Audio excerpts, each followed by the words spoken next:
Deputy Chair of the committee. Lauren Cayune, Member of the Legislative Council. Rod Caddies, Member of the Legislative Council. Tim Clifford, Member of the Legislative Council. We also have recording staff and the committee's advisors who are here with us today as well. The committee also acknowledges and honours the traditional owners of the ancestral lands upon which we're meeting today, the Whadjuk Noongar people, and we pay our respects to their elders, both past and present. So before we begin, could you please in turn state your full name and the capacity in which you appear before the committee?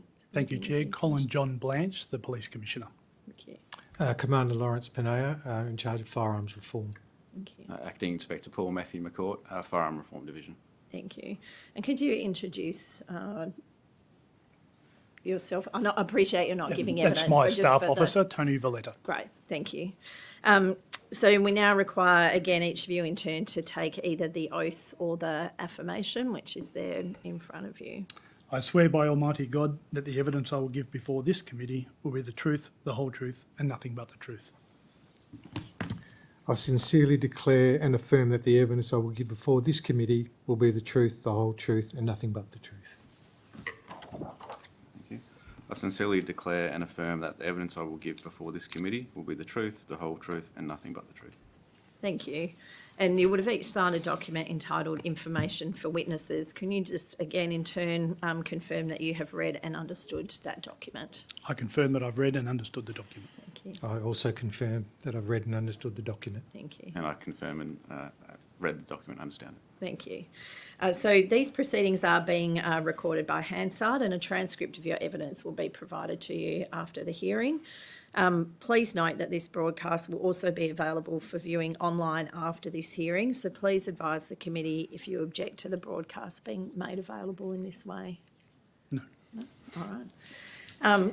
All right, well, we will make a start. So I've got a fairly broad question to start with about why, in your view, were new laws required, and what powers do you think the police were lacking under the previous set of laws and regulations? Thank you, Chair. I think the decision-making predates my time as Commissioner and almost certainly predates my time in coming to WA Police in 2018. Yeah. Certainly the origins are the National Firearms Agreement and the Law Reform Commission, the recommendation relating to a total rewrite of the Act, putting public safety first.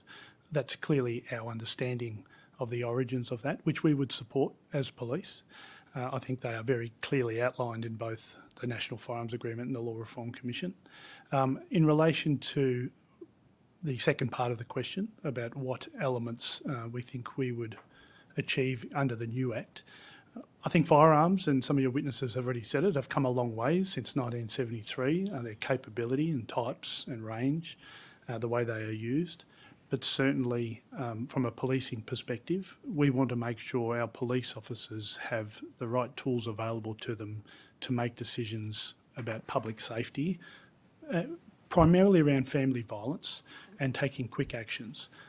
We have seen many tragedies in our community, not just in Western Australia, but across Australia, where risk assessments by police could have been vastly improved as far as quick decision-making is made to remove firearms out of that situation.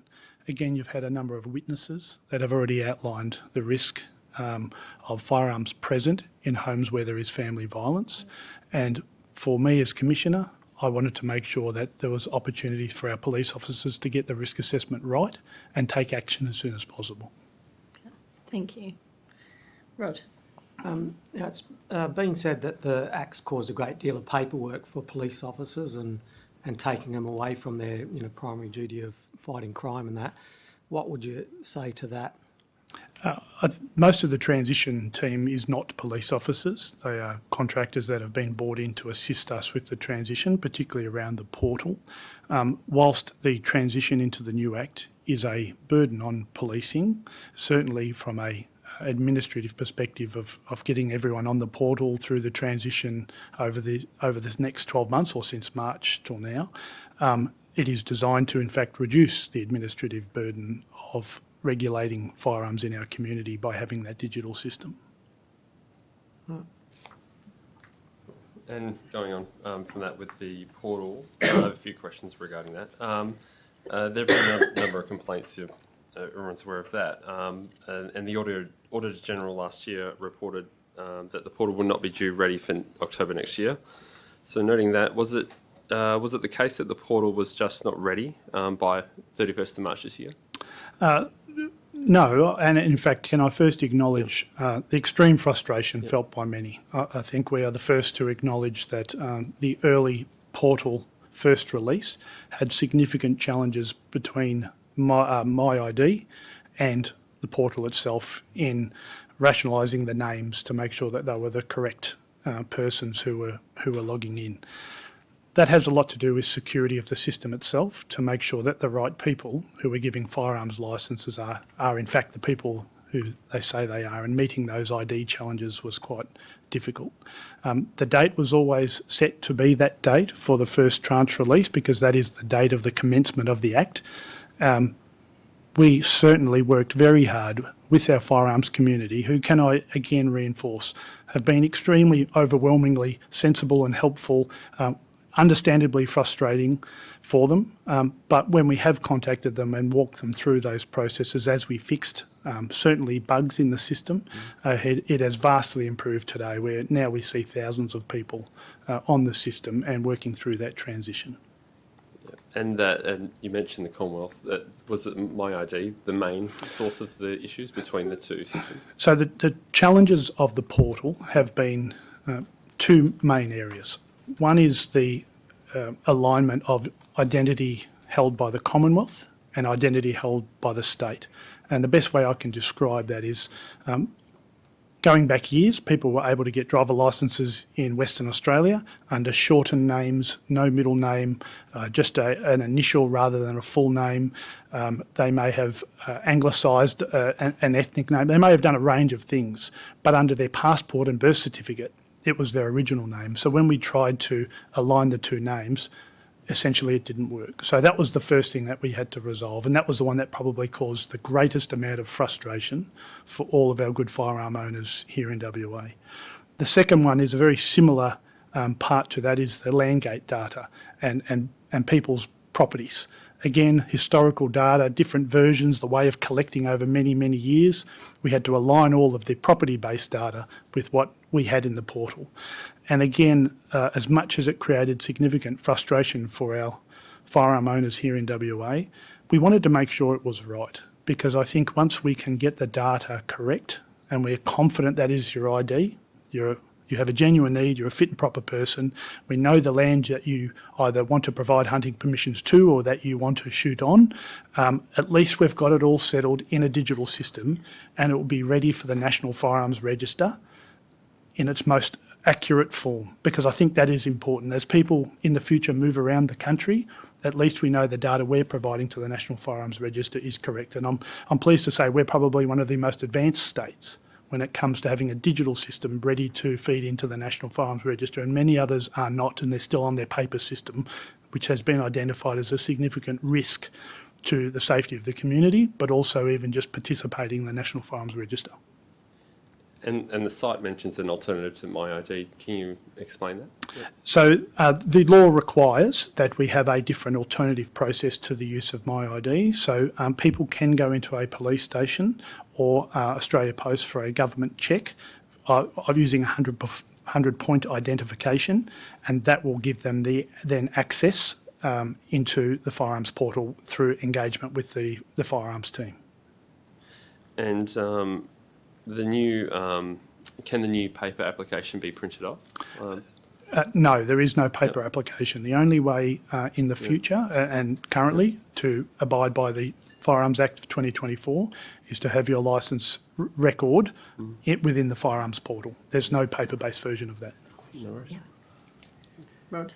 Just a question on that. You said about the 100 points of ID. There was, when we had the Indigenous groups in here, they were explaining the other day about issues with people not having, enough ID or something. Is there something you're able to address with that? Obviously there are quite a few people in community that don't always have, 100 points of ID, and especially in Indigenous communities.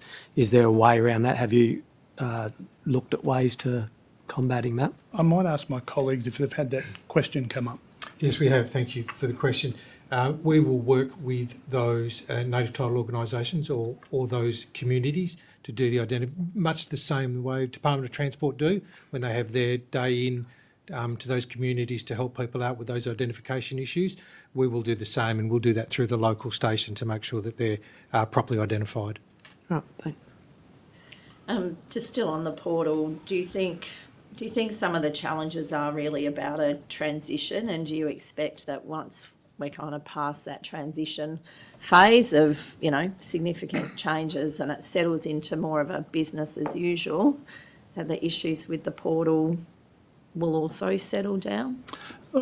I think so, and certainly we knew from before the portal's first day that it was going to be a difficult and a frustrating process to have 80-odd thousand people get onto a portal, particularly with the technical challenges of the portal itself, but also the technical abilities of many of our community who may not have some of those skills.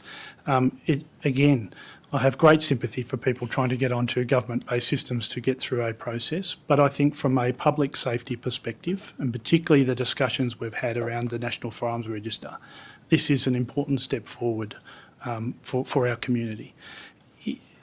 I think it will get much better, and it has got much better. The numbers in the portal today are significant. You know, we're in the tens of thousands of people who are successfully getting on there, registering their properties, getting their hunting permissions. It is going much better than day one. And I look at any IT system, and I've been involved in a few, both the Commonwealth and the states. Yep. They never go perfectly. They often end up with significant frustration. And as had been said many times from this table, it's about important communication, keeping that communication going. We haven't always done it perfectly well. The information sheets that are out there now by WA Police and the transition team are finding, I think, are resonating with people and helping them move forward. And I also want to thank members of the community themselves. The firearms community are actually helping their friends and family and colleagues, and they're doing an excellent job in doing that. Yeah. And can I just confirm, so we have heard that if people can demonstrate that they've made attempts and that they've acted in good faith to you know, get onto the portal and either apply for or renew their licence, that everything else being equal, that they won't be at risk of losing their firearms. And I have said that publicly many times. We want to support our firearm owners here in WA. We do support our firearm owners here in WA. In fact, our engagement with them and the team's engagement with them has been, you know, very sensible. We've clearly had discussions to assist changing the process as we go through to make it more user-friendly. But we are focused on helping all of those who are genuinely engaged with us to be granted extensions, to get on the portal, to get their transitional licence into the 2024 licence. We are pulling out all stops to help everyone that is genuinely trying to get through this process. Great, thank you. Before we move on, does anyone have any other questions about the portal at this point?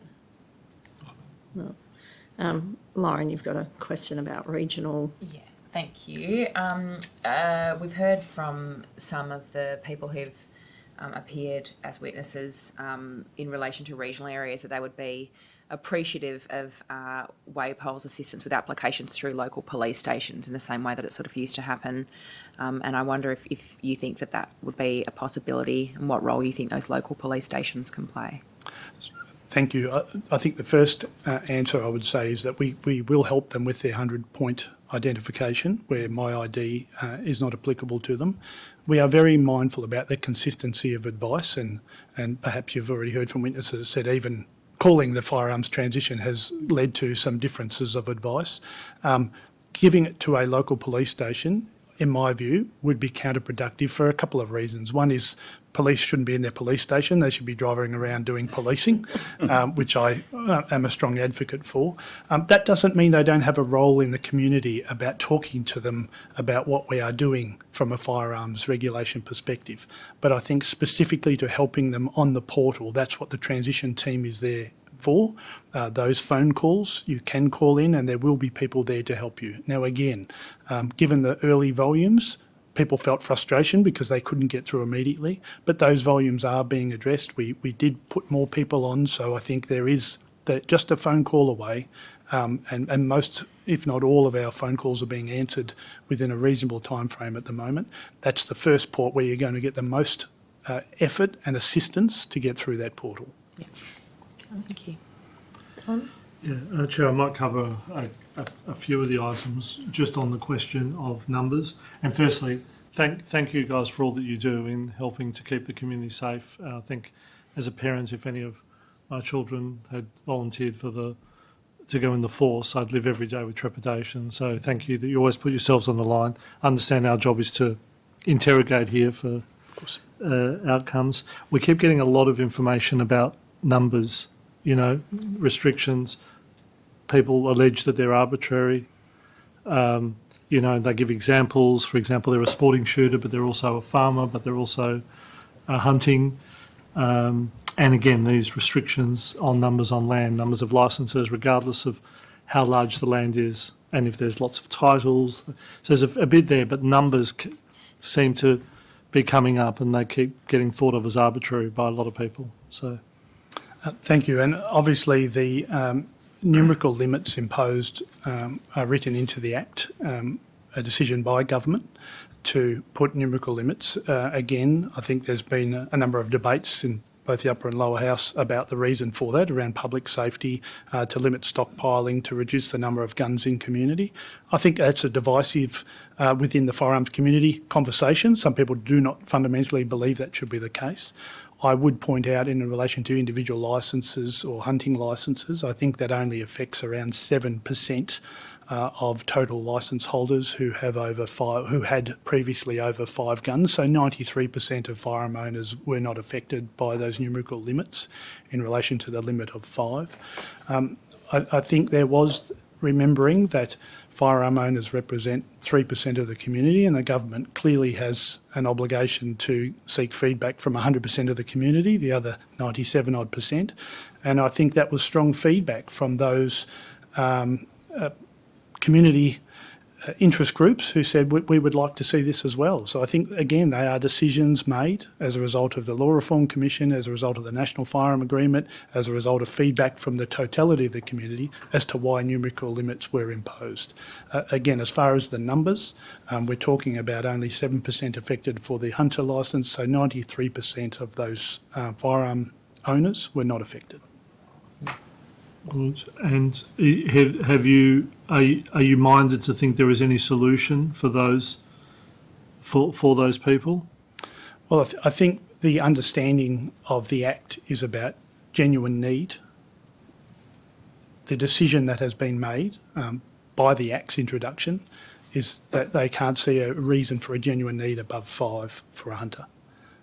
I think that's the position that's been adopted by government. And I think if the intent and that public safety intent in the Act is there, that is the decision that has been made.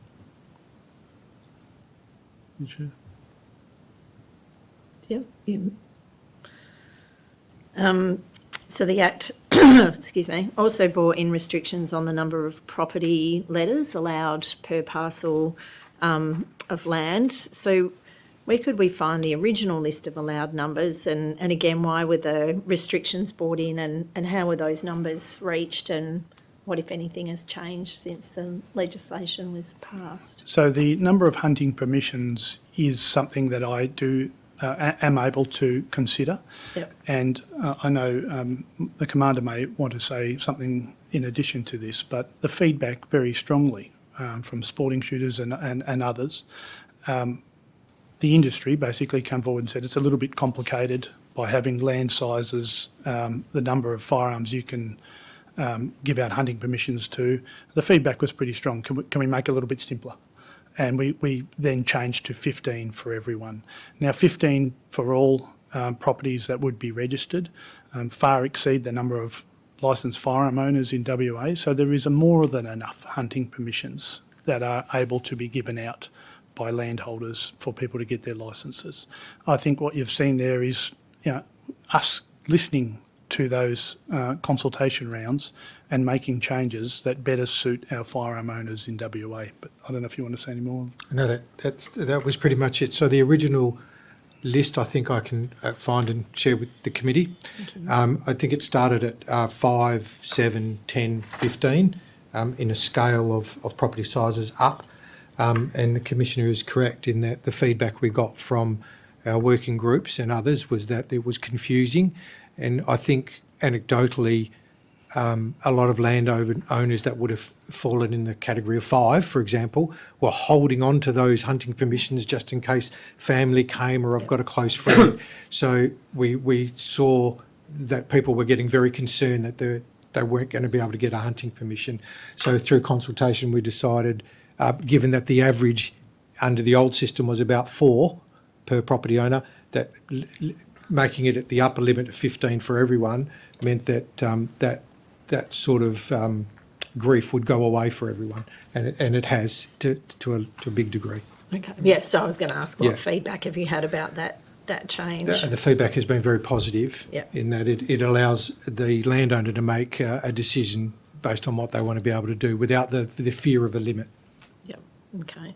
And what about for traditional owners? You know, we've heard some evidence from our traditional owners that they've had some challenges Yep. in accessing land to hunt on, and also therefore their right to hunt being impacted.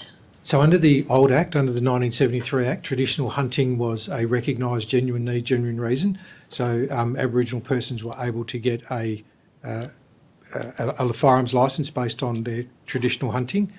What wasn't in the 73 Act was, so they would have to get if you like, the old property letter, hunting permission from either a pastoralist or a farmer or one of those things. This new Act actually allows for native title body corporates to be able to give those hunting permissions. So rather than someone with traditional hunting rights going to a farmer, they're able to now go to their native title body corporate. So that's been the addition under the new Act, which I think is a good addition. And that has happened. That's been written in the regs.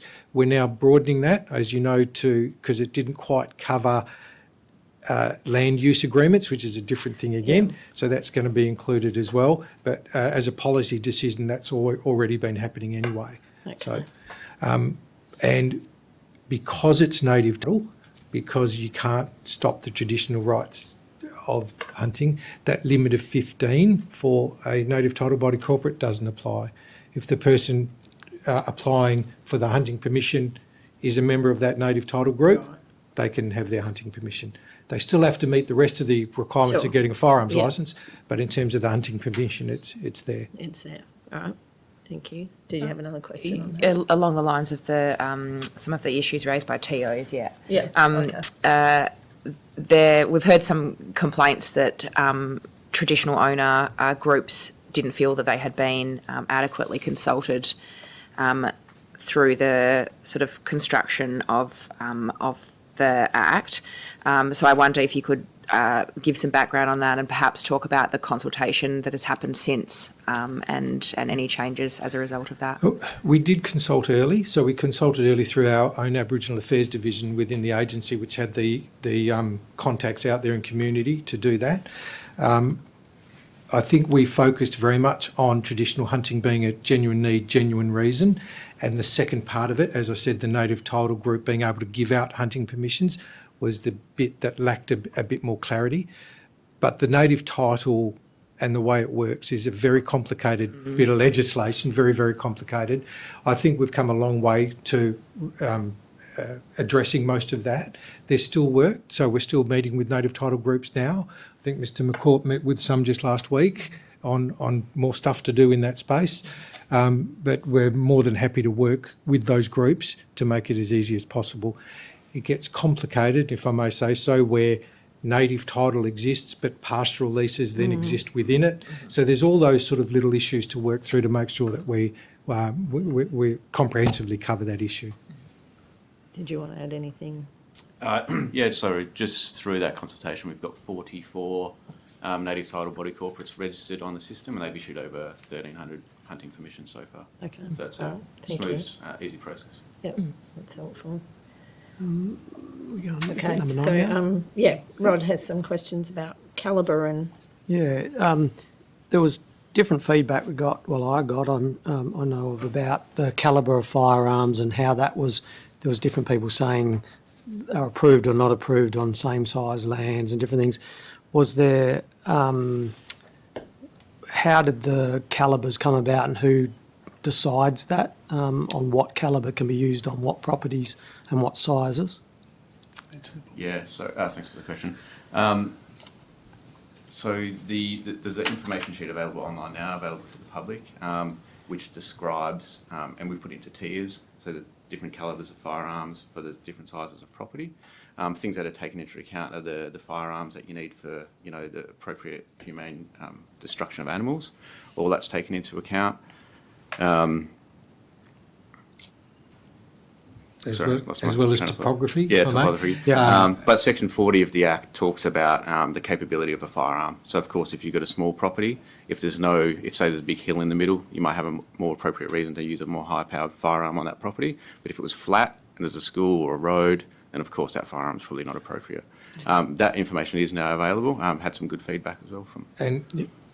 And it is available online, as Mr McCourt said. But there's also another part to consider in determining calibre, and property size alone is not the only formula, if you like, on how that's determined. It always comes back to genuine need, genuine reason. So you, as the landowner, if your reason of getting a firearm, for example, is to euthanize cattle, because that's what you've got on your property and that's what you're going to do, that's fine. You'll get your calibre to suit that purpose.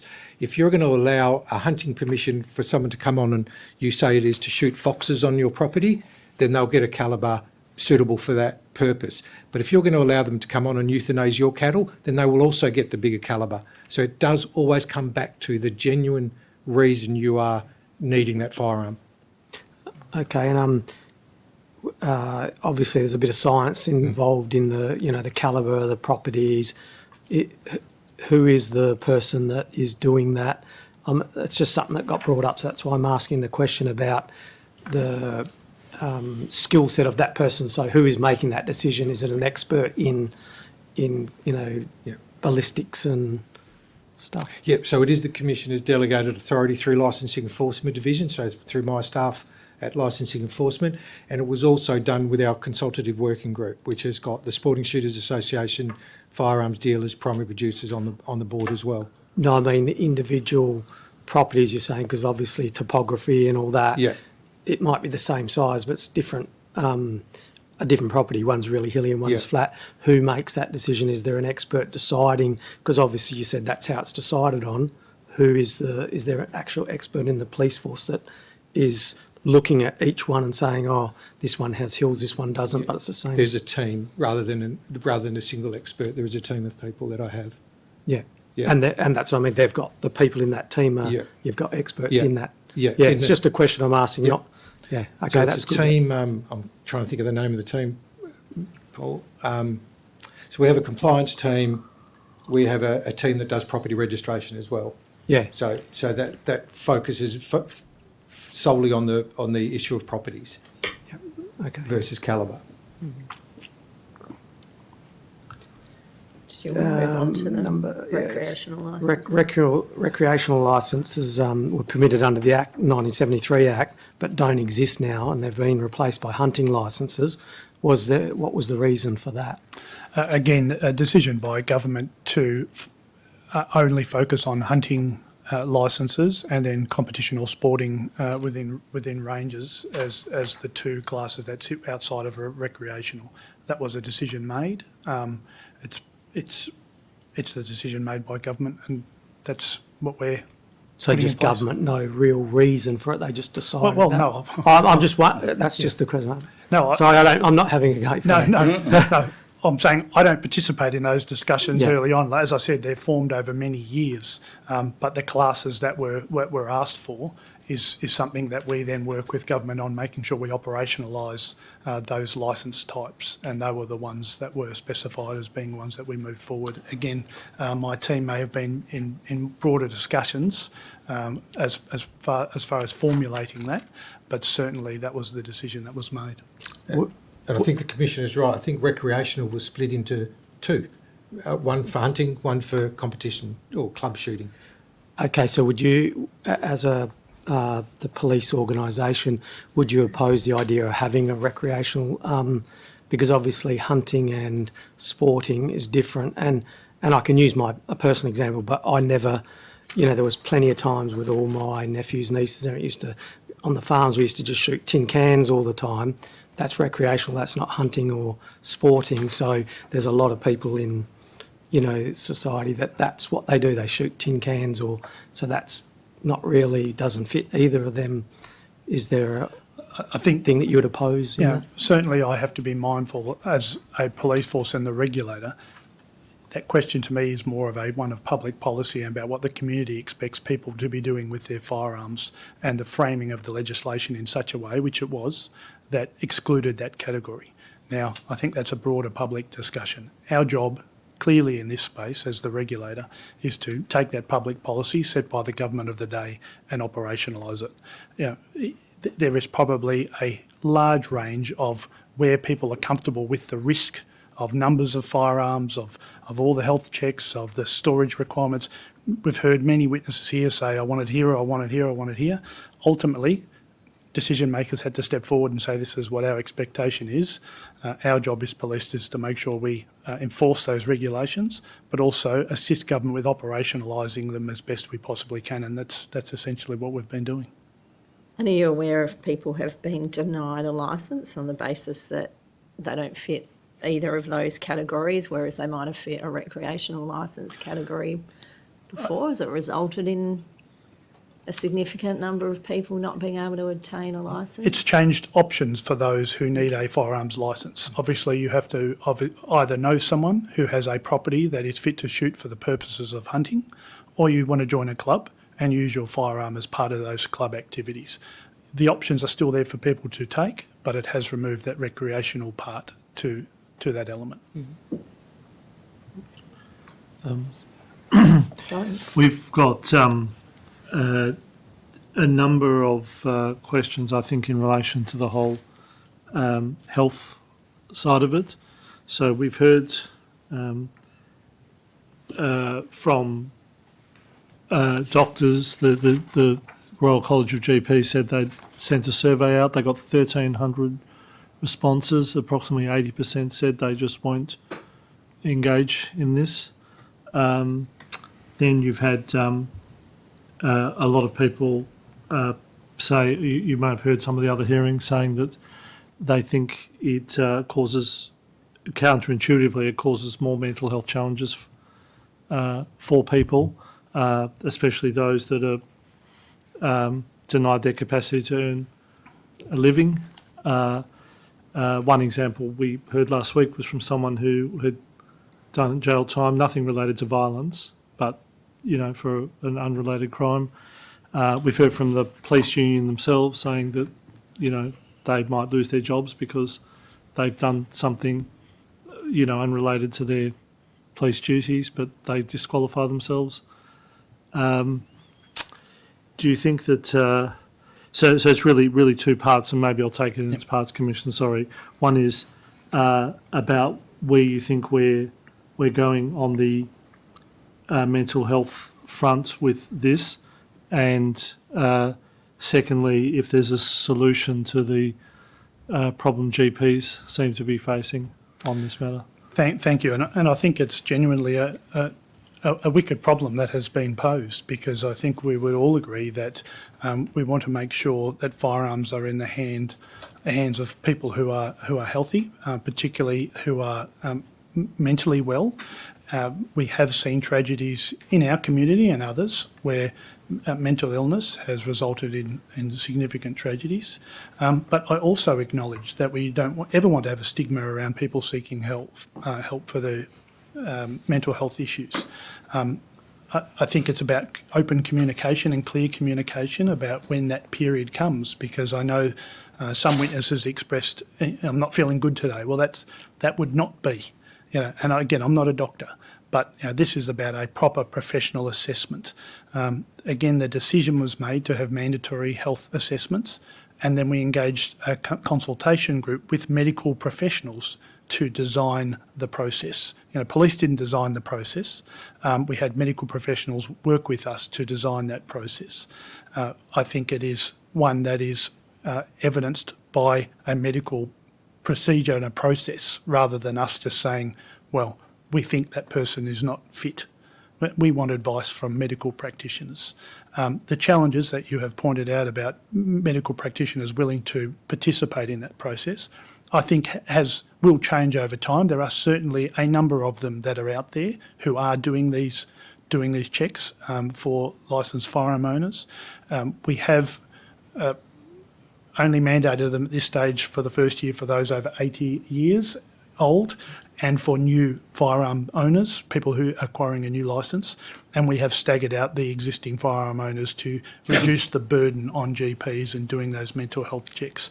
But I think over time, they will become a standard if you want to have a firearm in our community. All right, so perhaps on that, would you feel comfortable if that franchise was extended to psychologists and other people capable of certifying? And would you be comfortable with a change that gave them further protections? Because they can only make point-in-time decisions. So unless they were just completely reckless, would you, support a regime that protected them from, they've signed someone off and then 5 years later, or even a month later, something happens, tragic, they feel they might be at risk of prosecution. I think to answer the first part of the question, I think psychiatrists were part of the initial consultation. Psychologists. Psychologists. I think GPs can refer them to further specialists, and I don't know if that's limited to psychiatrists rather than psychologists, but certainly if they can't make a proper assessment and require further advice, they can put that on as part of their conditions of moving forward before they make that decision. But I think the second part to your question is we're happy to continue the reconvening of the health working group to ensure that we're always getting that feedback from our firearms community and the medical practitioners to make sure that the comfort that they feel around the point-in-time assessment and the protections they currently have under the Act are continually reinforced. I think that is important. We're not asking any doctor to project out to the future. We're saying today, when you do your assessment, is that person a fit and proper person from a health perspective to hold that firearm? And can you provide me advice as the Commissioner on that so I can make the decision as to whether they are a fit and proper person? It's not their decision to make as to their entirety of their fit and proper person status. It's just in relation to their health status. It is a point in time and they are protected under the Act based on their assessment. So given that GPs and other medical professionals did participate in that consultation and the health assessment advisory panel, and then it seemed like, and now they're expressing concern, was there something that happened? Was there a turning point in that, given that they were participating and now are expressing concern? What happened in the meantime? Look, and I'll ask my colleague to answer as well, but I think ultimately there was a lot of scrutiny on the mandatory health checks. There was a lot of pressure perhaps doctors felt in making those decisions, and GPs, particularly regional-based ones who were very familiar with their local clientele. Perhaps they just had more questions and they wanted to, they were worried about their liability and exposure and how they dealt with those things. So I think it is about that continual communication. Again, there are many doctors who are doing those checks and people going through that process, but it's a new process.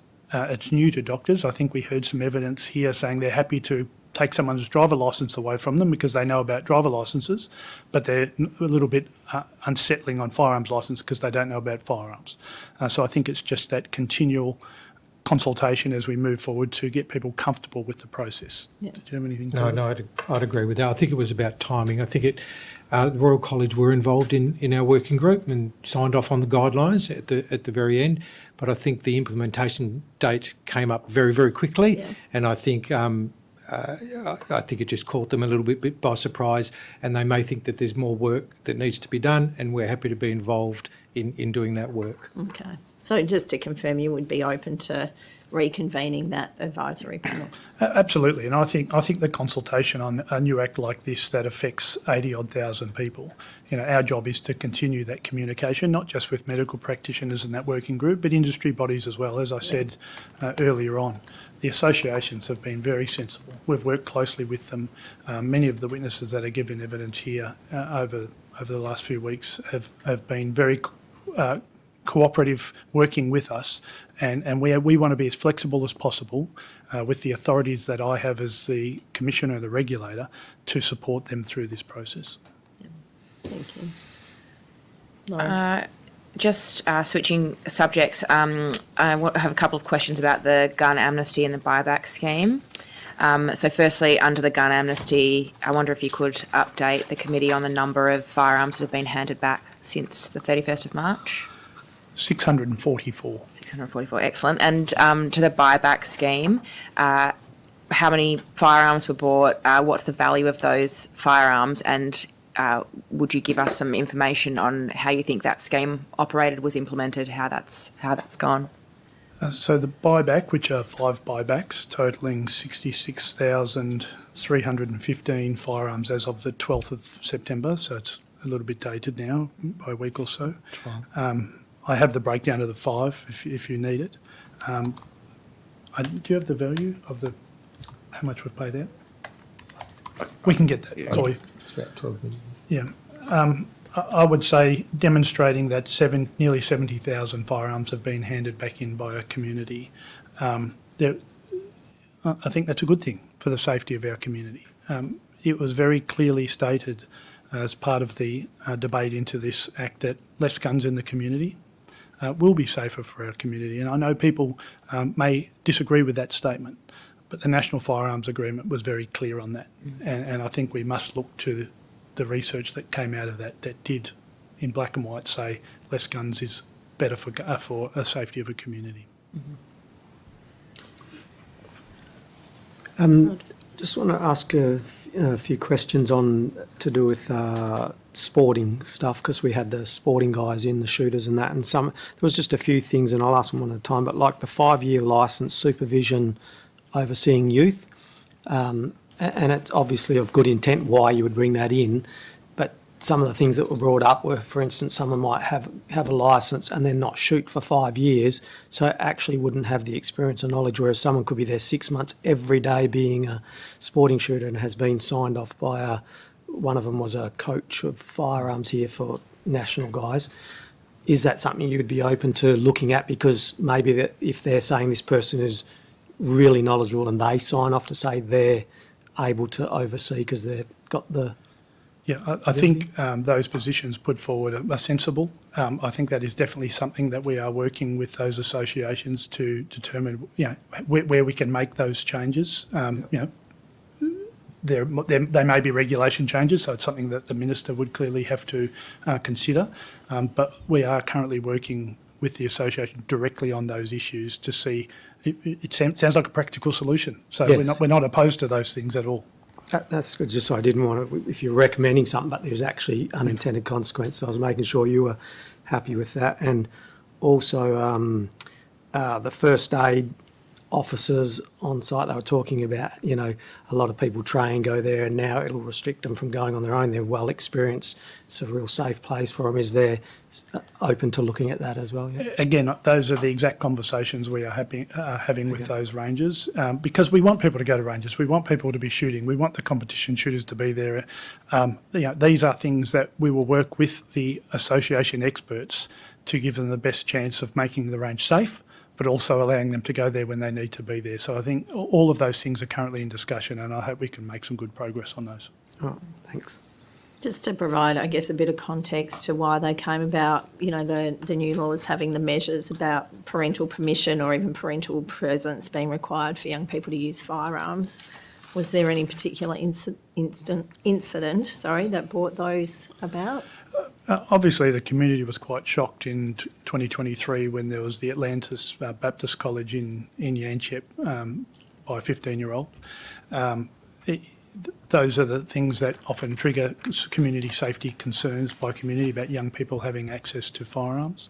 That's not the sole reason, but I think that did reverse some of the thinking early on about the concerns, particularly around public safety. And again, that rest of the community, the 97%, expressed some concerns around young people having firearms. And there is some research to sort of back up about some of the concerns there. But again, we, as police and the regulators, it's important we find a sensible solution to make sure that the right people have firearms with a genuine need and are fit and proper people. This is not saying that young people shouldn't have it, but do they have the right level of supervision and are they safe? Yep. So you'll be working with, like I said, WACE and some of those sporting shooters associations to progress so that, yes, Rod said, juniors can participate and... We already are doing that, and I think we're making some good progress to hopefully give some recommendations. Obviously, not in front of your recommendations, but certainly to the minister about what we're consulting, and obviously we're consulting on his behalf as well. Yeah. Oh, great. Thank you. Does anyone have any other further questions about juniors and participating in sport? No? Can I just, while we're still talking about children, I guess, so possession in section 12 includes occupying a place where a firearm is found. So would this not capture, for example, a child who is living in a house where there is a firearm? No, it wouldn't, because it speaks specifically to custody and control. So a firearm that is correctly stored in a firearm safe, a child should not have access to that in a correctly stored. So they are not considered to have possession. And further down the Act, it outlines that. Okay. By meaning that it says a person merely living in the house is not considered to be in possession. Therefore. Yeah, okay, great, thank you. Rod, did you want to ask about the law reform? Sorry, you go move. Yes, in the Law Reform Commission report, it was recommended that there be an informal appeal mechanism to the Commissioner on licensing matters. Was this considered? I would say day by day, people ring the firearms and the transition team, who are obviously involved, many of my delegates who can make decisions. I think that happens every day. It says an informal mechanism. That's the entire purpose of the Licensing Enforcement Division, where you can ring up and say, this is my situation. And we obviously have, under the Commissioner's discretion, an ability to change certain elements around the ownership of a firearm.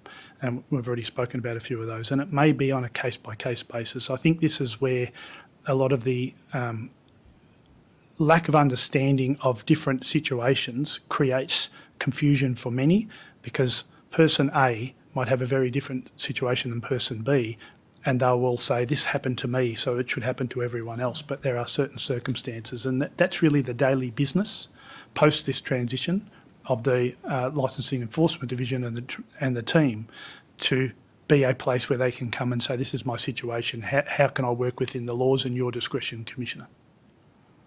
Right. And if they don't like the decision, there's always the State Administrative Tribunal to dispute it, where I have the discretion to make a decision. But Chair, on that topic, Commissioner, don't you have the same fear that the doctors have, which every day, public opinion and media can be very cruel and limited with their information. Every day you have the fear if there is an incident, the whole scrutiny goes, why did the police let this person have a licence when this information was available and that was available? You're processing tens of thousands of these things.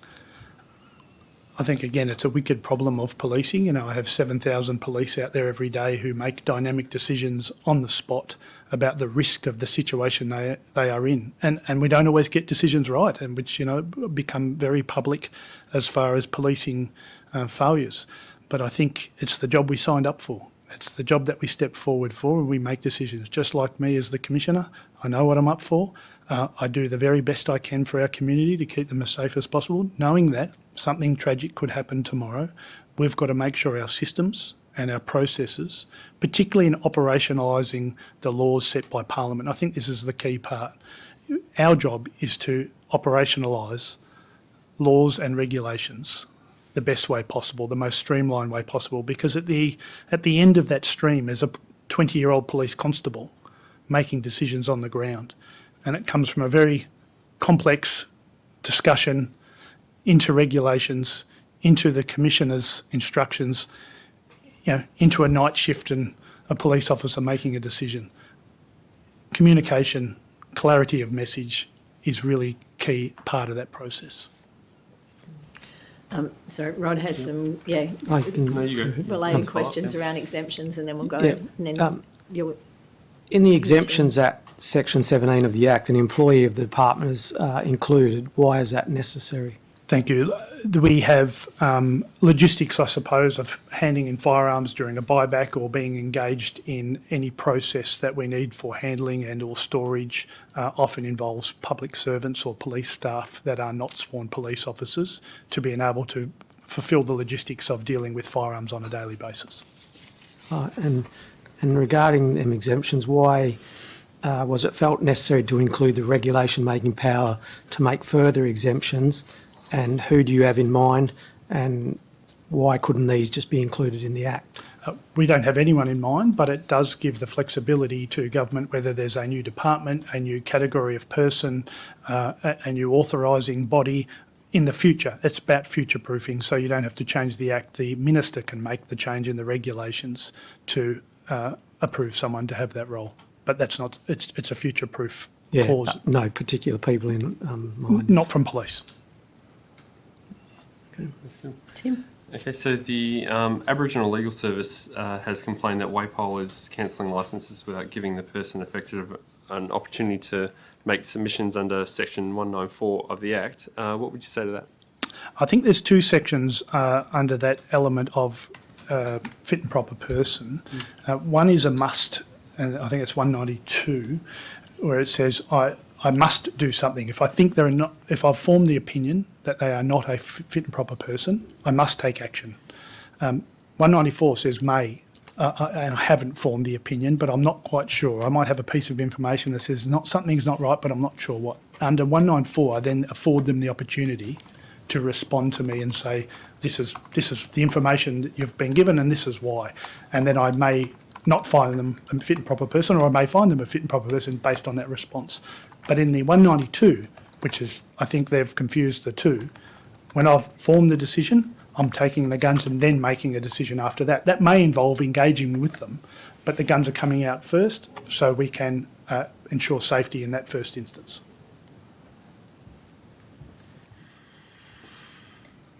Do you have any more, Tim? Sorry. I guess the next one Sorry. down.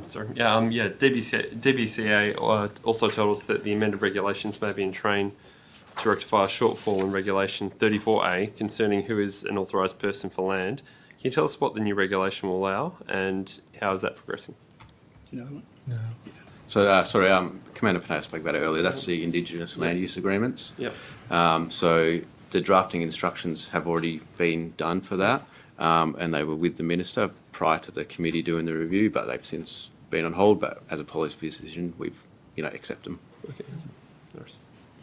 Thanks. Lauren? Thank you. I have a couple of questions relating to the ability for people to euthanise animals on the roadside, which has sort of been brought up in a couple of our hearings so far. So a couple of examples that spring to mind were a vet who was talking about the ability to euthanise animals, particularly where DBCA might be hours away and an animal's in pain, and somebody else sort of gave an example of if a horse float turned over outside a paddock, if the horse is dying on the median strip, that's a problem. But if it's dying in a paddock 10 metres away, then it can be euthanised. So I wonder if you could sort of give us some information about how those issues have progressed, and somebody wanting to ethically euthanise an animal in those sorts of situations, what sort of property permissions would they need to get? What sort of legal protections are in place for those people? And there's two parts to that answer. The first one is the vet can obtain a licence under professional shooter provisions.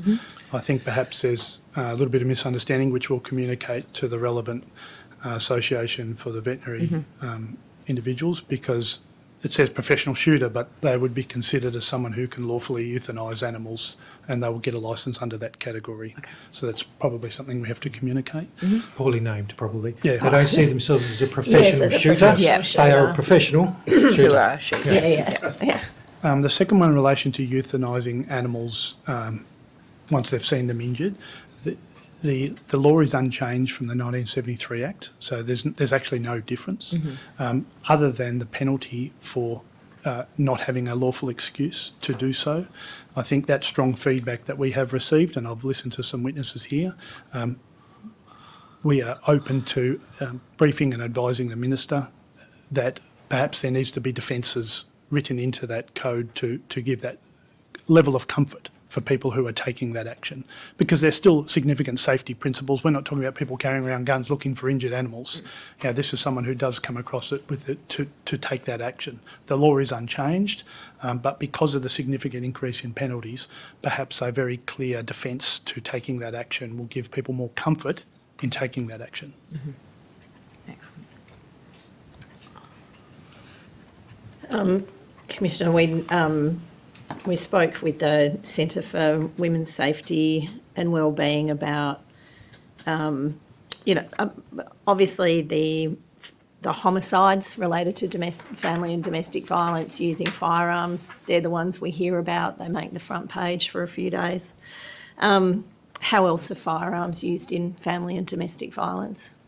And this is probably our greatest concern, and a lot of the input that we did have into the 2024 Firearms Act, particularly post the tragedy in Floreat.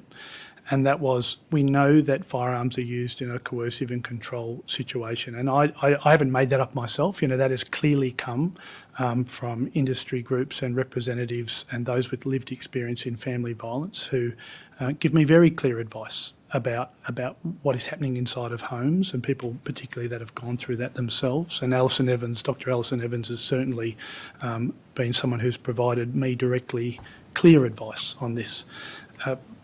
What we have been able to include in the 2024 Firearms Act is about that assessment of the fit and proper person. My concern post the Floreat tragedy is that a police officer was able to make a risk assessment that in fact turned out to be wrong because of the way of the wording of the 1973 Act. If you now read the definition or the considerations under a fit and proper person, it includes the word family violence and it includes the phrase intimidating behaviour. They were not in the 1973 Act. They are very important inclusions because when someone makes a report to police, often it is not violence that can be established, but it can be intimidating behaviour. And under the Restraining Orders Act, it talks about coercive control being a form of family violence. So that family violence inclusion immediately gives the officer the ability to say, okay, this is not a fit and proper person, or at least I've considered that and I can take immediate action. So I think that is a very good inclusion that satisfies what I have been asked from those family violence victim survivors and those with lived experience. Yeah. And would you have some examples perhaps from, officers who are working in some of those families and households where they have seen how firearms are used in that manner? Well, what we do know, and this have always been an eternal challenge for police. 2 years ago we were talking about attending 60,000 firearm incidents a year as being a critical mass, exceptional amount of demand. Last year we attended 80,000. The increase in family violence is extraordinary across the nation. This is not solely attributable to WA. But much of the feedback where we know that the data shows where there are firearms present in the house, even sometimes locked away, are used as a reminder from the victim survivors saying to our officers, he often refers to the fact that those are in their house. Now, that is not me again saying it. These are victim survivors retelling stories to the police. And again, the Act now provides for police to take action immediately, even just through uttering those words based on intimidating behaviour being included. Thank you. While we're on FDV, you were quoted, Commissioner, in the news recently as saying that FTV is underreported. There's obviously a lot of incidents that never come to your attention. So do you reverse engineer it in some way? So in other words, even if there's never been an FTV report from a household, if people are applying for a licence, do you make inquiry to assess whether there may be a prospect of unreported FTV? We don't at this stage, but the attempt in encouraging people to come forward is what our focus is at the moment. So the public comments I made, around 30% are believed to being reported and 70% aren't, come directly from those that run refuges for victim survivors of family violence, and talking to their clientele who's saying, I don't go to the police for a number of reasons, about their children, about stable accommodation, about finances, about not trusting the police on occasions. There's a raft of reasons. What we are focused on with our colleagues in Department of Communities and other support services is how can that reporting come forward if it's not police. It shouldn't be the sole domain of police to do the reporting, so at least we can get it on a piece of paper that this is happening to this person inside their household. Once we're able to share that information, which is part of the system reform plan of the Family Violence Task Force, that central information point, then once we have that information, then that could be used as part of a consideration for a fit and proper person. But we need to access the information first. So then the information sharing across those reports is critical, because someone in the community does have the information, but at this point in time, it's not the police. Yes, that's challenging. So really, yeah, where the 30%'s been reported, you've obviously got that. Yep. And then a gun licence application comes forward, it's red flag. Yep. So 70%'s probably undetected at the moment.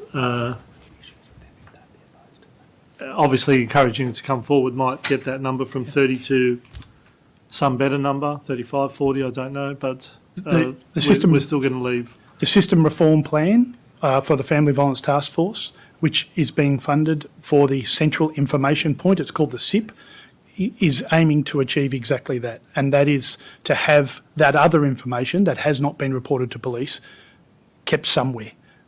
Once that is available to police, then we can include that as part of our fit and proper person process. Right. So members of the public who suspect something can just go in and put information to the portal, is that? Members of the public can already ring Crime Stoppers and 131444 direct to police if they have concerns about family violence in the home, and that's probably another communication point for police that we regularly undertake to family members and members of the public. Not only victim survivors have to make reports of family violence, neighbours can do the same, so can family and friends. That information, if given to Crime Stoppers or 131444, is accessible by police. The central information point will be the support services, the refuge houses, that will be collecting that information directly from victim survivors who may not have gone to police. Again, early days, and how that's all connected and how we receive it is what we're working through at the moment. Thanks. Now, we had a veterinarian, the association and that in, and obviously you guys were watching, they were talking about how they don't quite fit. It doesn't work for them as veterinarians, and they recommended here, the AVA proposes that both individual registered veterinarians and veterinary practice businesses be prescribed as a business for which a business licence can be granted.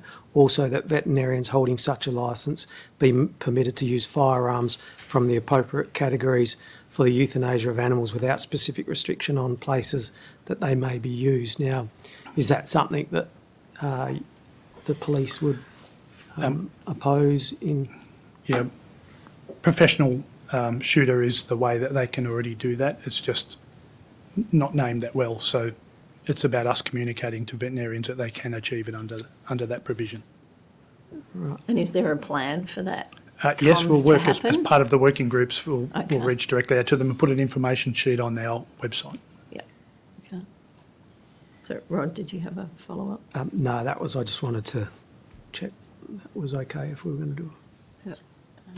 I've got a couple of questions on disqualifying offences, which prohibit people from obtaining firearms licences, and I'm keen to get an understanding of whether any of these have been problematic so far. So I suppose which disqualifying offences have discretionary power, if any? How does that sort of work in practice? Has it caused any issues? And I suppose the flip side to that is that a number of these disqualifying offences obviously to enhance public safety. I wonder if you could give us some background on how those disqualifying offences may be linked to firearms use in the past and how important they are in the public safety considerations. Did you want to answer the discretionary ones? Yeah, so I'll answer point one, thank you.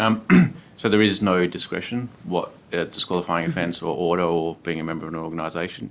If that's a decision, that's it, there's no discretion. So if you've, say, committed a stealing, we can't go, okay, no, that one's fine. You're done, essentially. And it's the definition of disqualifying offence in the Act, which I think is a serious crime. Yeah, serious offence under the Criminal Investigation Act. Yeah. So it's defined by law as a serious crime. If that serious offence is listed in the CIA, then it is a disqualifying offence and the Commissioner's discretion disappears. Yeah. And how has that sort of changed from the previous Act, and how is that important for public safety? So under the previous Act, that you would then use a fit and proper test, and there were examples where we would have someone convicted of an offence that we thought was serious enough to warrant the cancellation of a licence. It would then go to the SAT, of course, because it's a decision by the Commissioner, and the SAT could overrule that decision, and in a lot of cases did. So I think government took a view that take that discretion away, it doesn't become a decision of the Commissioner, it becomes a fact of law. So, And so if people wanted to argue that their serious offence wasn't related to owning a firearm, what is the connection between serious crime, even if it didn't involve a firearm, and the right and responsibilities that then go with firearm ownership? I think the principle behind the disqualifying offences is that good decision making is critical. What we do know from some of those previous SAT decisions under the 1973 Act, we have heard things previously like, well, the threat had nothing to do with firearms and it was a different situation, so that you can have your firearms back.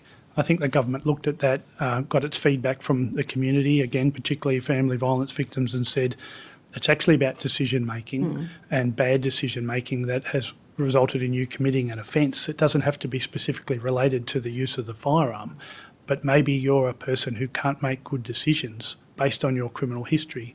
Therefore, we don't have the confidence that you are a fit and proper person to own a firearm. I think that's where the government have landed on this occasion. We would support that as police. I think we want our very best people in WA who have no criminal histories to be out there using firearms and making the community feel safer. I know that's a divisive conversation, but the line was drawn on those mandatory disqualification offences, and we will implement the law as such. Yep. Thank you. Can I just ask very specifically about Regulation 293? So that regulation has a list of corresponding firearm prohibition orders in other states and territories. Can you explain why Queensland is not on that list? I understand their firearms prohibition part of the Act was not yet in place, and we have since has come in, Right, and we are okay. now in the process of having those regulations amended to include that. Great, thank you. Under the heading of theatrical licences, can you contemplate any circumstances where live ammunition might be justified in that context? Very rare, and probably not for almost all, but there may be a circumstance, whether it's a live fire range or something, where they just want some footage, and it would require our approval, where we would allow that to be filmed as part of a theatrical production. But in almost all other settings, it would not be approved. But there are, some part of our consultation said there's Might be. one or two examples. Yeah, okay. And the Act allows for the use of prohibited firearms under a government entity licence. Can you tell us why that is? We had to look into that question a bit. I think what it meant was restricted firearms, which is a Category D, used by government entities, which are restricted to everyone else but the government entity using those self-loading larger capacity firearms. So they're not prohibited, they're restricted, but they're Category D used by government entity licence holders. Rod? In some submissions, there was some confusion about like clarity of definitions of ammunition and firearms parts, and a concern about people being charged unnecessarily. Is there somewhere that that's written on, you know, the definition of ammunition and the firearms parts, or is there an ability to look at that to clarify for the trading associations and that to? Yeah, there's a definitions part of the Act, but Yeah, so the ammunition's defined in Section 5 and firearms Section 6. Not sure what the next part of the question is, but Oh, yeah, it's that- further defined. Basically, the submission was talking about the to clarify more about the definition of ammunitions and firearms parts to avoid unnecessary charges. So, we'll take that on board. I think it's part of that communication element, and we'll make sure that we get an information sheet pointing to the direct part where that's clarified in the Act and regs, but put it up on our website. And so this will help you step through that.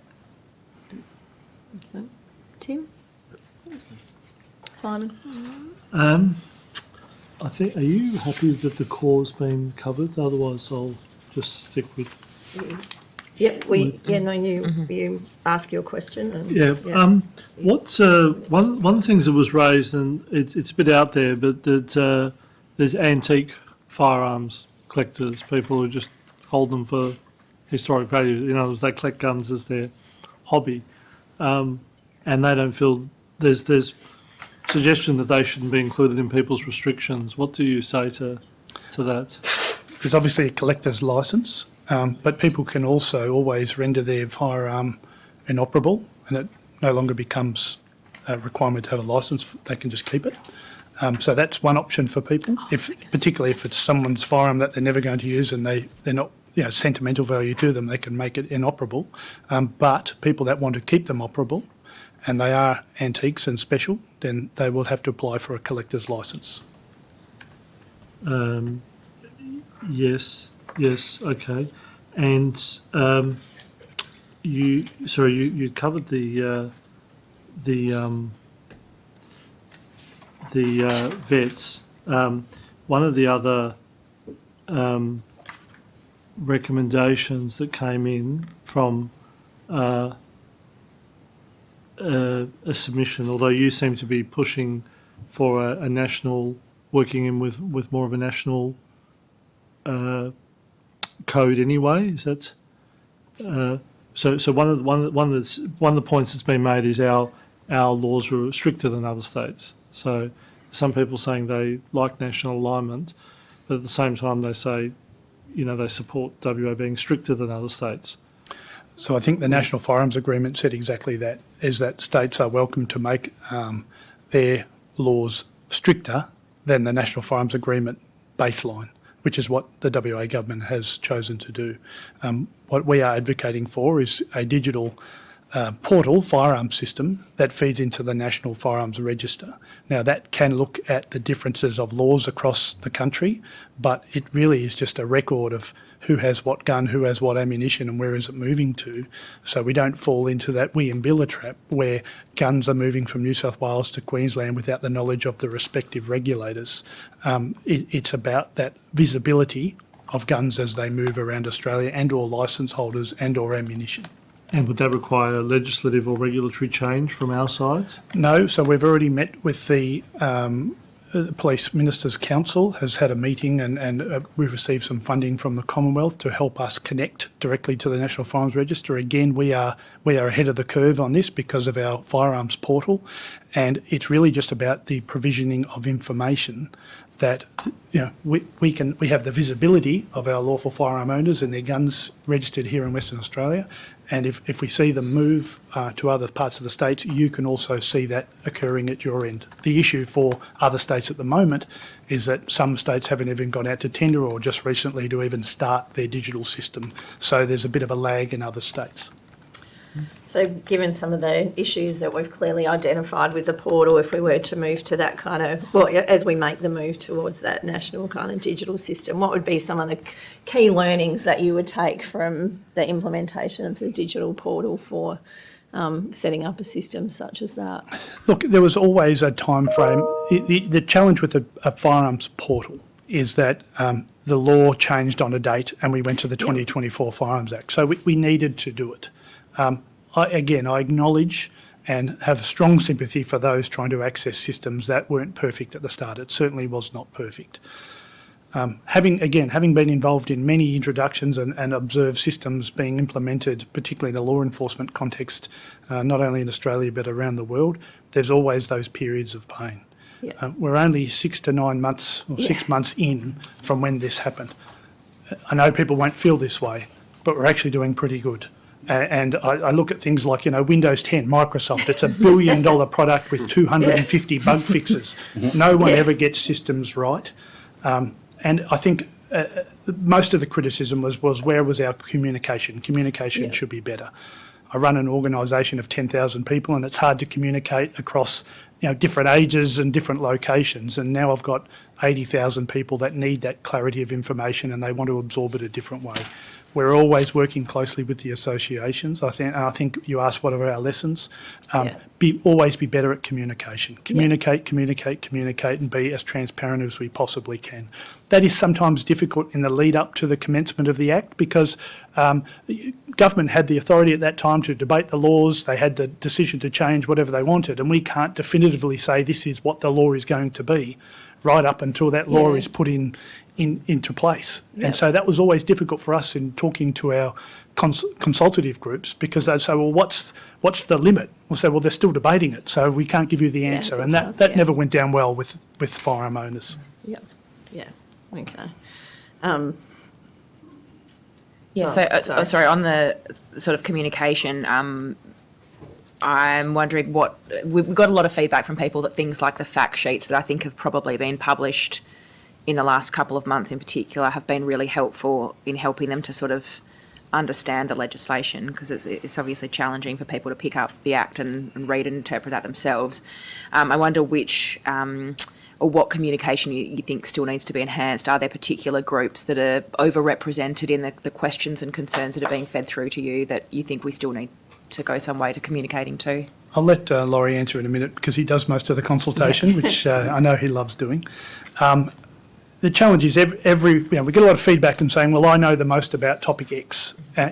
Within the firearms community itself, there are people who want to give their view forward, but it's a large community. It's 80,000+ firearm owners. The associations have been very sensible and we're working very close with them, and the sporting shooters and Steve Maguire from Farmers. These are good, genuine people just trying to help their constituents get what they need. The consultation has been very broad and has been going for a long time. People don't always get what they want, and I think that adds to the frustration, and we understand that. But we're never going to stop. Ultimately, we are the police force. Working with our community is the only way we can remain legitimate and keep that trust in policing. We might be a regulator for firearms, but we're also the police force that we require the trust of our community, and that includes the firearm owners of WA because they are good people out there doing their very best and using the tools of their trade. So we'll continue consulting, and I think Laurie can speak to, without naming names, but certainly that really sensible answers have come forward. Mm-hmm. And I can name names, but but I think so the boss has mentioned two of probably the eminent groups, Sporting Shooters Association under Paul Fitzgerald, which represents probably the biggest number of sporting shooters in the state, about 20,000. It's probably the biggest group. And Steve Maguire from Farmers Fed, two of the biggest groups that we deal with. There are others on my consultative working group, people like the clubs and the rangers and the dealers network as well. And they do come up with some very good ideas that we will work on together. But one of the ones is those information sheets that have pretty much been there from the beginning, but I think can be, because it is legal, it can be complex. One of the good ideas that has come out is that we do it into a handbook, so almost a handbook of this is how you apply for a licence, this is what you need to do as a farmer, or this is what you need to do as a club member, and we think that's a great idea, so we're going to work on that together with that working group to make sure that everyone's happy with what goes out. Mm-hmm. And so one of the things we've heard, and as you've said, the legislation is, of course, itself complex. So, one what would you be looking for in that handbook in terms of being able to manage all at once the complexity, but communicate to people who? I think you've got to do yeah. more than one handbook. I think you've got to be specific to specific issues. Okay. So the individual that wants to hunt has completely different requirements, Yep. if you like, of Okay. what they need to do, versus the person that wants to be a competition shooter versus someone who just has his own hobby farm and wants to shoot. Yeah. So I think we've got to be Yeah. specific around those laws. And the vet, for example, that doesn't see themselves as a professional shooter, but that professional shooter's licence was almost, I think, designed for that purpose. It even has euthanizing animals, I think, and tranquilizer guns under that professional, and it was written for those reasons. When we get that message out in a proper handbook, I think it'll be an easier way to do it. And how would you imagine that handbook being distributed? Again, open to electronic, open to hard copy, whatever Yeah. it needs to be to make it easier for everyone. I think And if what I- we, sorry, Commissioner. clearly we can provide information through our own website, which we do, and that's where those information sheets are. But I think that's the importance of working with these associations, because they know the people that need the information and how to get it to them. So working jointly with those groups is critical to our success. We're 6 months in again from when the law came in. The question has often been asked, why didn't you have all this ready on March 31st? And the reality is it actually takes the conversations over 6 months about the pressure points for people, and Yeah. we've obviously found issues with the portal along the way. But now we're all collectively much better informed about what people are concerned about, where the firearms discretion that I have is not working for people, and we're working with them on changing that. Because again, we want our lawful firearm owners to have their firearms and make it as easy as possible. This huge change is always going to be a challenge for them, and that communication piece will probably be evolving for years to come. Yeah. Tim. Yeah, I've just got Sorry. a quick question. Oh, sorry. In regards to the Department of Biodiversity and Conservation and Attractions, DBCA, they have their registered volunteers under the Animal Control Agent ACA program. They identified that there are two, given the professional shooter's licence and there's the government entity licence for animal control. They said that their volunteers sit somewhere in a vague space between that, and they highlighted the fact that they might not be able to fund if they're not covered by either one of those licences. They've highlighted the fact that this might cost them either because I guess they're alluding to possibly not being able to contract shooters to be able to euthanize animals in time, and also the fact that it would be expensive if they tried to contract in the first place. So they're calling on a way of being covered under a licensing regime. Is that something that you've looked at? That is the issue that goes back to euthanizing animals and Yes. that defence not being there, Yeah. because they rely on volunteers across the Yes. state. And these people have their own licence, if you like, their own hunting licence, and they're worried about shooting on that roadway, Yeah. which is the offending part. So I think and that's where DBCA will ring a volunteer rather than their ranger not being close enough or whatever it'll be. So we think that the defence that we've suggested that might be considered under the Act would alleviate that problem entirely. I know. Thank Yeah. you. That's the question. Just one in regards to penalties with the regulations and that for administrative errors. It was brought up that there's some quite excessive penalties for basic administrative errors, and they pointed out that the regulator themselves have daily mistakes and stuff, but they're clear of that. Is that something? This is just something that was brought up in some submissions and that. I suppose, do you have a specific example or? It doesn't give specific examples. It just says there's excessive to administrative. It's something that I was going to bring up, obviously, that's why if we're going to make a recommendation, I'll look into that more, but I wasn't sure if you're aware of if people have been, if there's administrative errors, if there's quite high, or excessive as they've put it. Yeah, generally a penalty related to an error has to be a deliberate attempt at frustrating the system. People who are making mistakes, we come across that all the time, and as you quite rightly point out, we make mistakes all the time. Yep. This is not about innocent errors in that process. This is about people who are deliberately frustrating a process or not doing something they know they should have.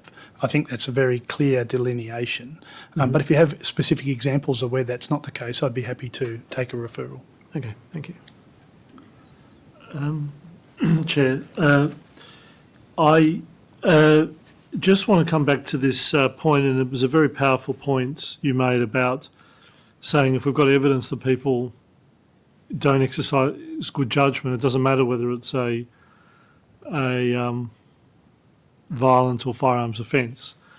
But I read in the paper, someone's killed someone in a car on the roads, and then they may get a suspended sentence and then maybe a 4-year driving ban, depending on the offence. And it's direct related, they've killed someone unwittingly in a motor vehicle accident, but because of bad judgment. But it seems that these people have they're claiming bans that are 10 or 20 years or longer for using a firearm, but they can drive a car. Look, I think it's a valid point to put forward about the consequences of in what might be a momentary lapse of judgment that has resulted in the death of a mum and dad. The way the law is written provides for that level of restriction to the firearms licence. I think that's the standard that has been set, again, by the government for public safety, based on 100% of the community's view of that. I won't say 100%, about polling everyone on top of firearm owners. I can understand why people aren't satisfied with that outcome, but I think that's the standard that has been set, and many people would see that as unfair, but particularly the ones that are subject to that outcome. But that's, every day what police do is the law is written and we follow the law. Yeah. So a theme that I think I'm picking up is that you do have a lot of powers in this, but you're working with all these different groups to work out where you can be a bit more accommodating and more reasonable with the people. Ultimately, though, those powers remain, and it may be open, and this is one concern that gets expressed, it may be open to a future police regime or government regime that is less reasonable to use its vast regulatory powers. Would you, in general terms, and I appreciate that you don't set the policy, and I appreciate your repeated comments that government does the policy. That's fantastic. Do you have a problem with a regime where perhaps more was in the legislation and less was in the regulation? Is that something that you guys could work with? Well, I think there's 3 tiers of any law that's passed, and obviously the Act, which we've discussed, is the Parliament passing the Act. There's the regulations, clearly, and I'm clearly not telling all of you who do exactly this every day, that the Minister has the obligation to determine the regulations. Then there is the discretion given to me as the Commissioner, as the regulator. Noting that my discretion, when applied, is subject to appeal through the SAT. I also have the CCC that look over the top of me. I also have the Ombudsman, the State Ombudsman, for any decisions that I make. Who else? The Coroner and the courts of Western Australia. And the media and the community of Western Australia and politicians themselves. We live in a state where we all believe in the rule of law, and there are enough checks and balances over the top of me as a regulator to make sure that the decisions I make are appropriate. And I'm almost certain if I made a decision that wasn't in accordance with all of those oversight bodies, it would be on the front page tomorrow that that's not acceptable and that's not okay. I think there are enough checks and balances in the system. Sounds like very top-heavy with the management above you. For good reason, because to your point, they are very powerful discretionary actions I can take as a regulator. So, having worked in this environment for my entire career, we know at some point we'll be putting our hand up and giving evidence of why we've made decisions during critical time. Just wondering with the example of it's been set, this is what the expectation is, in the Act, that's a policy that, say, the example of the person losing their licence or, creating death and that. Would this be something you think that maybe, though, as a committee, that's an unintended consequence, and maybe that's not the intended sort of purpose of when it was debated, may not have thought of. So that's something that could be looked at, though, is that if it's not attached to firearms, that maybe that is something we need to look at, going, well, is there somewhere in this that we can say, hey, if it's not connected to violence or this or that, or the, like that. Look, I understand the question, and I think, it's not for me to decide what was and wasn't considered, I suppose, by the government of the day or the parliament in its debates. But I'll go back to what I said earlier. Judgments that result in the loss of life, bad judgments that result in the loss of life, or committing other serious offences not connected to the ownership of your firearms. I think for policing, often that shows someone who is incapable of making good decisions, always. That doesn't mean we're not fallible as humans and we make mistakes in life, but when it's serious enough and it fits within the CIA, is that something that would say that that person shouldn't have a firearm for a period of time? Now, it may be a long period of time, it might be a short period of time. That is set by the penalties of that particular offence. But that is the way the law is constructed today. If there are unintended consequences, no doubt you will receive evidence about that and make those relevant considerations. But I think we should look at the judgment of the crime that was committed and the consequences that are involved. Can I ask a question that feels a bit more pedestrian after been talking about the significant oversight of your role and also, welcomed oversight. Welcomed oversight. No. Significant's not a bad thing. Storage. We obviously heard that, particularly in the early days, there were a lot of challenges for people being able to purchase appropriate storage as required. Has that settled down a little bit? Has the market come to meet that demand, or are there still challenges for people? And second part of that question, again, if they can demonstrate that they've made endeavours to secure, storage, is that? I think the grandfathering of the provisions for storage, if you're an existing licence holder, took a lot of the concern out of many people. Yeah. Obviously, concerns still were raised for others who were either get a new licence holder or added firearms to their licence, whether they were then captured by the increased storage requirements. Again, from a policing perspective, we do see common burglaries on particularly regional properties where significant numbers of firearms are stolen, 5, 6, 7 at a time. Whilst a thicker safe may not prevent the theft, it might slow them down. Yep. I think the CCTV, the alarm capability would hopefully be a stronger deterrence factor for many. Again, nothing's impossible to break into. But I think the intent, again, of the storage compliance regime is to make it just that little bit harder, to give people who are intent on committing crime on the back of their mind go, okay, there's a CCTV camera here, there's an alarm here, it's back to the person's phone, someone could be turning up very shortly. It's a preventative strategy, yep. And it's something that I think the last thing anyone wants, including firearm owners of Western Australia, is their guns in the hands of criminals. And I think that's always got to be at the forefront of our thinking as police and our community. That is the public safety principle behind this Act. Sorry, on that, Chair. Sorry. I was going to say, and part B is, and yes, proof of purchase is enough to transition you through. It doesn't have to be arrived and installed, right. And that happen, and for all components, not just the safe, but for the CCTV, the alarm. Yeah, okay. As long as they can prove that they've gone and purchased it, even though they might be waiting for delivery, even though they're waiting for installation or waiting for arrival, it's enough to get their transition through. Yeah.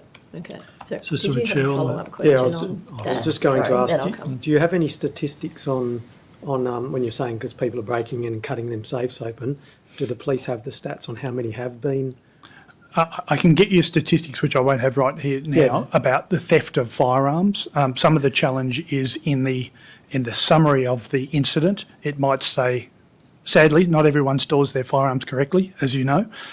So they may be stolen from under a bed rather than from a safe, but they are certainly, and I'm aware of a number where safes have been broken into, and they've certainly taken them from a safe. Yeah, So that was sort of what I was trying to work out, because obviously some people don't do what they're meant to. Correct. Keep them in the safe, whereas if they were in the safe, how many are actually being taken from a Yep. legitimate safe? Yeah. Sorry, Chair, I had a very similar question. Just Okay. roughly how many? I'm not after exact stats, but are we talking one a year? Are we talking 1,000? hundreds, 200 or 300, I think, is per annum. 46 a week. yeah, 4 to 6 a week we have taken burglarised. Yeah. Right. And one more question on that. Is there, when you're saying about when there's the cameras and feeding back and all that, understandably that might help get them arrested. Is there some plan to let everyone know? I guess it's out there a bit for the firearms now, but so that all the criminals do know that that's there to deter them? Is that... No, it's a good point, and part of our job is not only to communicate to the law-abiding people in WA, but also let the criminals know exactly what our capabilities are, and it's probably best not to commit the crime in the first place.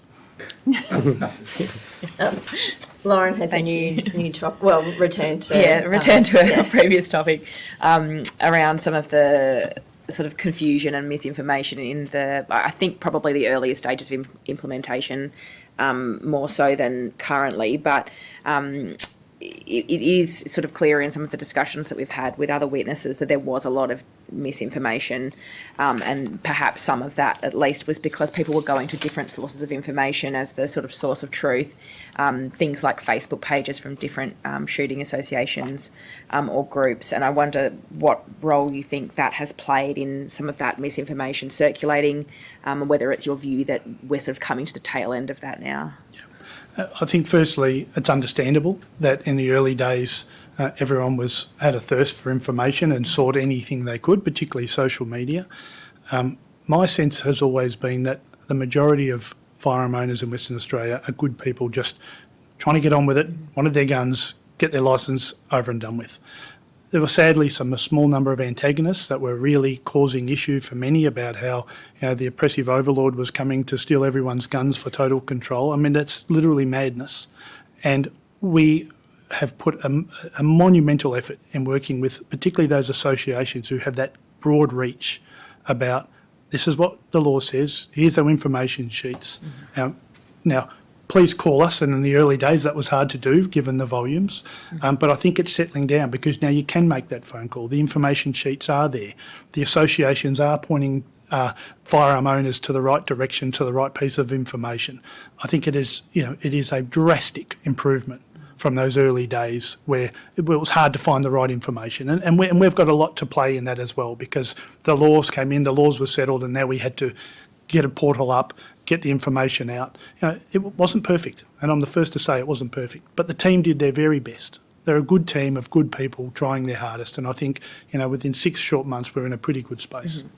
And do you think that we've sort of heard of some of the common misconceptions, like I think one in this is going back many months now, but certainly in submissions it seemed as though people were of the view that if you had a restriction on your property of 5 licences, that meant you could pick 5 people to shoot on your property, and that's, I think, largely fixed with temporary permissions and clarity there. But are there still sort of myths out there, or are there still things that are causing large volumes of complaints that need to be clarified? Are there still misconceptions that are in general circulation, I suppose? I can ask the team to answer, but I think mostly it's anecdotes of this happened to me in April, and today's very different from April. And I think that's sometimes generating some of that confusion. I don't know if there's any later themes, perhaps Laurie can answer. No, I think the only one is that somehow if you fail at transition within 90 days, we're coming to kick your door in and get your guns. Yeah. And I think that's the biggest one of main concern to people. And as we've said, and we'll say again, no, as long as you're engaged, and you might still be, for example, if you're going to join a club, it takes some time for the club to give you that club support letter to get your licence. We will wait. We will allow you to transition through as long as that takes to get your licence. I think that's probably the biggest concern that's out there. Yeah. I think the hunting permissions things are settled. I think most of the other bits and pieces have settled. It is all about, if you don't transition in time. And so when you talk about transitioning in time, I mean, is there actually a time limit on this transition phase? And if so, do you have discretion to extend that transition phase? We do have discretion and we are providing those extensions. I think we've provided some 3,000 extensions to date for people who are, again, genuinely on the portal. Many of them are waiting for their person's property to be registered so they can then licence in. But there's, we understand the challenges of timeframes of different parts of the system coming together, and people are getting extensions for that. There was a mass mail out the other day advising those people, as long as you're in, as long as you're trying, as long as you're keeping us up to date, your extension will be there. Now that's not about waiting to find a person that can give you a hunting permission who you don't know, because I think we would possibly all consider someone that doesn't even know a property owner. You've got to go and find one, or you should be in that business already. If you've got a firearm, you've got a genuine need. Who is it that you're shooting for? I think that's people have had enough time to go and find people. So that's the conversation we're having with many now. Who's providing your hunting permission? Okay. And would you expect, again, as we kind of settle into a bit more business as usual, that those issues of the timing not lining up will abate because they won't? Yeah, everyone's got 12 months, obviously, for their renewal over that 12-month period, and then I think we'll still be in this space, between 12 months and 24 months as we get into a quite an easy rhythm. And don't forget, under the new Act, people can start having 1, 3 or 5 year licences. So that will then push out people that opt for the 5-year. We won't have to hear from them again for 5 years. Correct. Yeah. Right. Just got one on with the back to sporting shooters again. There was stuff in submission and some gentlemen talked about it here in regards to recognition of firearms licences from other states, whereas ours are recognised over there, but they're having issues with people coming in. I think it was here about when they come to shoot, and it's making them hard to be able to bring their firearms over and loading and that sort of stuff. Is there has that been brought up with you, and are you looking at that? It has been raised, but however, they can obtain a permit. I might ask Paul McCord if there's any answers. So you can get a group or an individual permit from over east to come here. On that, it just asks where you intend to use your firearms and for what purpose, so whether that's hunting or competition shooting.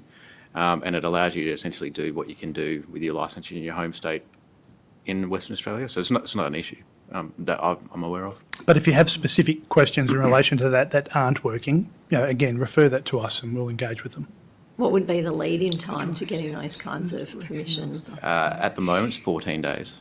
Okay. Turnaround. Yeah, so it's a group permit. The easiest example is sporting shooters are having an event, open shooting, whatever it is, and they've got some people coming from over east. They can put all 15 people onto one group permit, and as Mr McCord said, within 14 days you'll have an answer that they can come and shoot at the event. Okay. So we would assume that most of those sporting competitions are pre-organised and that 14 days would be a reasonable amount of time.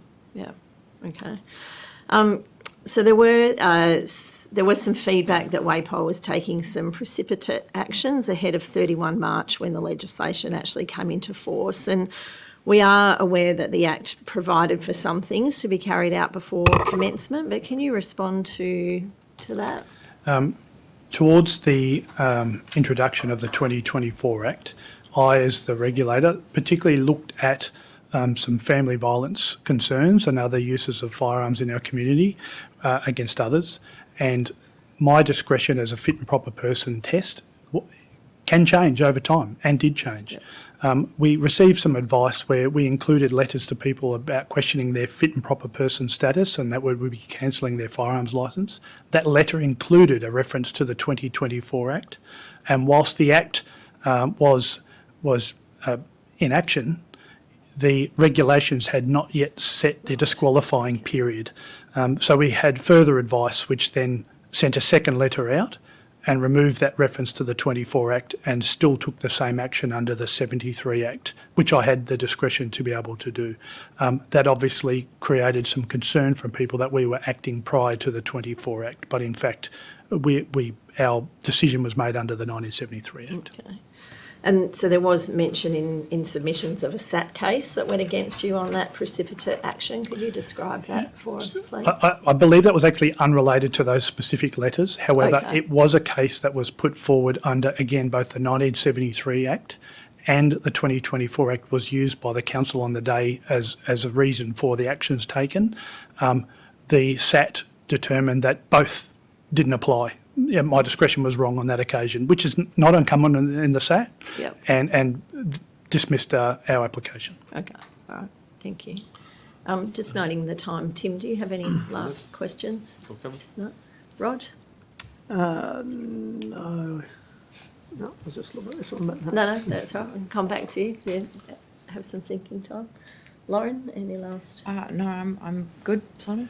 One more. I was hearing on the radio this morning, just to keep it contemporary, that police were taken up doing welfare checks on the people who had tried to call 000, and it just got me thinking about those constant demands on you to throw extra resources at things, and it seems you're needing to do that here during this teething process. So I guess my first question would be: have you been given the extra resources to carry out this? To carry out this implementation, and would you generally find that they, might be better used elsewhere in future? Yeah. The resources that we used for transition were primarily contractors. So the sworn officers are the decision makers for the transition, the regulation of the Act. But the bulk of the work done by the transition team, who are taking phone calls and are doing the bulk of the administrative work, were police staff. We were funded for those, and in fact we've just increased the numbers of those. Clearly, you're estimating volume, you're dealing with the volume, you're bringing more people in, you're always trying to match. So taxpayers getting good value for money about responding to demand on the lines. Again, the data today says that we're responding to 98 or 99% of the people who are calling up within a sufficient time frame. So we're funded, and today we're responding to those calls. Same can't be said at periods over the last 6 months. We had some people very frustrated on the end of the line for a while, but we're certainly addressing that through our resources. Thank you. Rod, were you? No, No. no, I don't think so. Do you have any closing statements that you wish to make Thanks for the for us? opportunity. Thank you. Are good? No? All right. Well then, sorry. Thank you. No, oh, sorry. Yes, thank you very much for attending today. If we could please end the broadcast.